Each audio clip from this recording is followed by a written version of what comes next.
Alright guys, so here we go, unboxing the Schwing 42M concrete pump.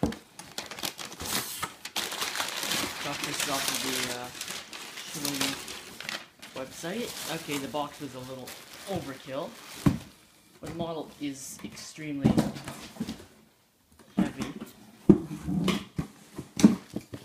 So, let's see, yep, the S42SX. So, here we go. This is the one that's made by Conrad, I believe.